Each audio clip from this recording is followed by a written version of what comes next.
Good morning from sunny Malta. It is Thursday and it's the run-through for the dress rehearsal tonight of the Malta Eurovision Song Contest 2014. We have been speaking to some of the contestants, but here's one special one because she has been at the Eurovision Song Contest back in, I think, 1996. And it is no other than Miriam Christine, who we're going to chat with, but also we have with her the two composers of the song, composer and lyricist. It is Emil, Calleja, Bayliss and Scicluna.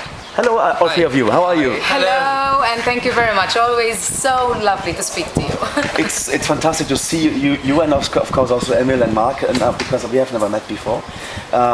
Miriam, Christine, you have been, how many times have you been trying the national final? Not that many times. A lot of people think because I have been singing for a while, and I went to the Eurovision back in 1996, which is already 18 years. Time flies. But I have only, this is my fifth participation. I participated in 95, 96, 98 and 2009, and now I'm really happy to be back because it's a fantastic organization this year. The stage, the lights, the sound, oh, so great. In 96 it was In a Woman's Heart. Yes. Have you still any nice memories from that time? There are too many to mention because it was a great year in Norway, in Oslo. The organization again, it's been mentioned years after that it was one of the best ever. I made so many friends, so many contacts. It was a magical year. I remember little things here and there every day sometimes. What at that time made you actually want to enter to the Eurovision Song Contest? Oh, I used to see my idols on television, the likes of Georgina and Mary Spiteri and Mike Spiteri, and I used to, like all artists over here, watch the TV and dream and want to be on the stage on such a big occasion. And I was so happy when I first made it to the finals in 95, and then obviously even when I'm not participating, I am a big Eurovision lover. Usually if I'm not here, I'm at home throwing a big party with lots of friends and we just cheer everybody along.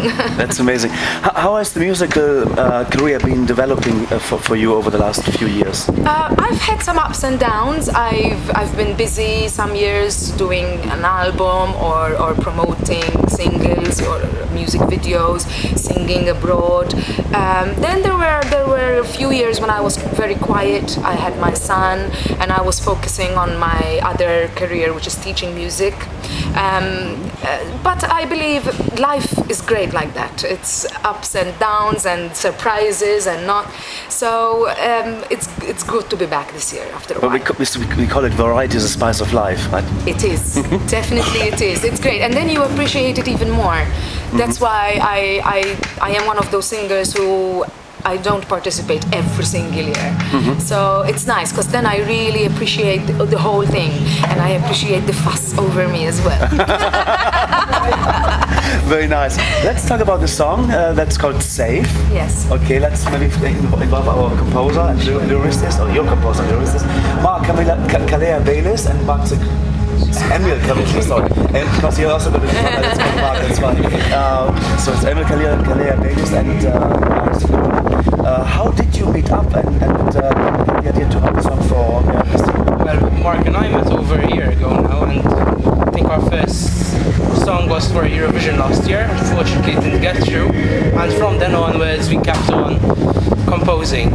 Mark came up with the idea of the title Safe. That's how the song came about, and then it was up to me to come up with the lyrics of the title track.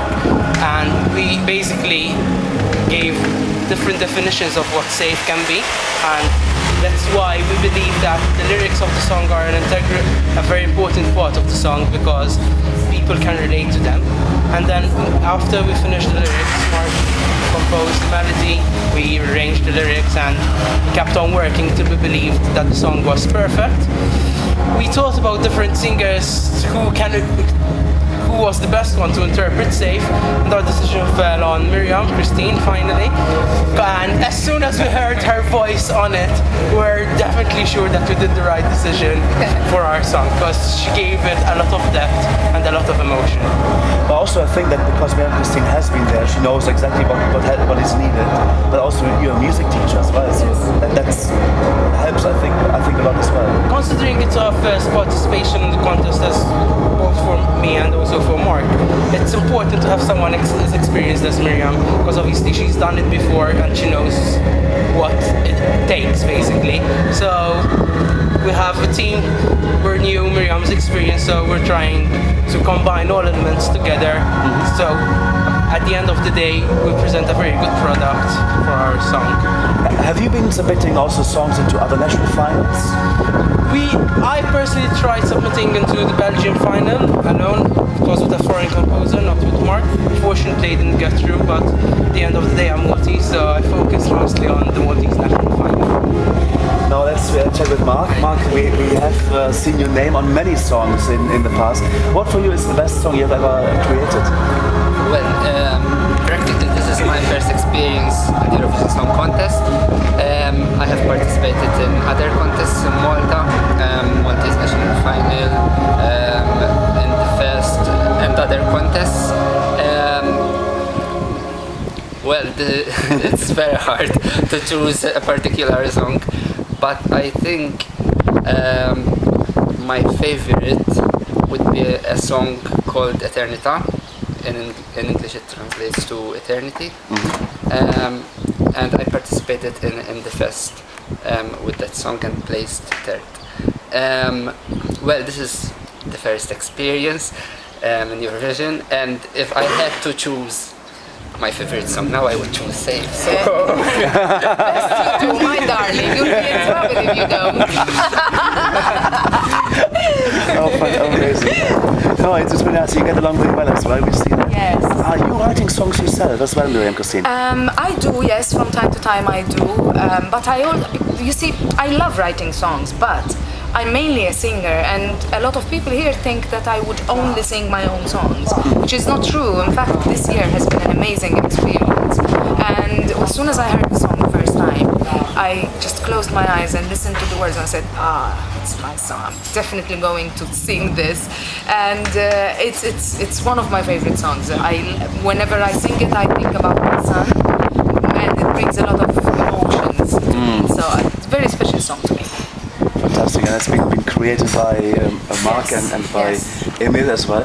We wish you all the best of luck on the stage tonight at the dress rehearsal, in the semi-final tomorrow, yes, of course, and then in the final, and then hopefully we'll be there. Fingers crossed. Hope so. Well, everyone is working for that. It's unfortunate that not everyone can make it through to Saturday. Yeah. We'll try our best. We believe in our song. We're a good team. There's a very positive energy around us. So we'll just do our best and hope that everything will work out. excellent.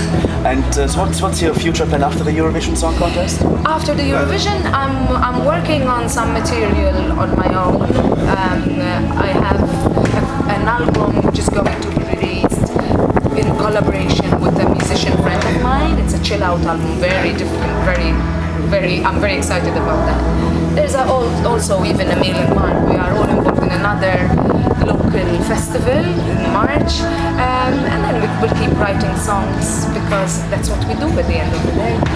Amazing. And you actually have a question, but you do the music to the songs, right? Yes. How difficult is that for? Is it difficult, or is it just coming out like that? And if you do the music after the lyrics are ready, it's more and more difficult because you have to fit everything and create one product. But I think this particular song, Safe, it's a very emotional song, and it wasn't that hard to come up with the melody, because if you're in the right muse, you will get it on spot, and it will not take very long to get the right product. What is your the future plan after the contest? You start are you composing for next year? Not yet. Not yet. Not yet? But we have some songs for local festivals. Basically that. Okay. And Emil, when did you start creating Safe? Safe started, I think, just before summer, if I'm not mistaken. So after the local competitions in Malta finished, we decided to start focusing on the actual Malta Eurovision. I mean, Mark and I have been very lucky that we've passed and step by step went through all the local festivals in Malta together, and one was bigger than the other, so it's like actually going up step by step. And Safe we started working on it before summer, and basically we spent a few hours on it, let's put it this way, because we wanted to make sure that everything fits together and have the best product we can possibly present to the local public and also the Eurovision public. Can you make a living out of writing songs here in Malta? We wish, I think, but it's very, very difficult, unfortunately. The market is limited over here, but obviously you can get opportunities abroad, but you need another career on the side, definitely. It has to be something on the side. Hopefully, if you're lucky enough, you can have it as a full-time, but it's very, very difficult. Because for artists, you can make the money out of your music, performing it in gigs and private functions, weddings, and these things. But for composers, you write the song, you create it, and there must be a drive behind it. Otherwise, you say, I don't get anything out of it just writing the song. So what's the drive? Well, it depends how you do it, though, because especially if you aim for foreign markets and you aim for foreign national competitions nowadays with downloads and how the market is going, there might be a chance, but obviously you would need to, the beginning will be difficult, but once you get the song out there in a big competition abroad and they know your name, then I guess I know quite a few people who do this full time, so amazing. So think about it. Team, never give up, always keep going, and have a fantastic time on the stage this weekend. And for you all together, good luck for the future. Thank you. Musical career as well. Thank you very much. Life to fullest. Thank you, and we'd like to thank you for always showing such passion for the Maltese final. We are happy to have you every year. Thank you. Thanks a lot. We come back next year. We come back in November too for the junior contest as well. So Please do.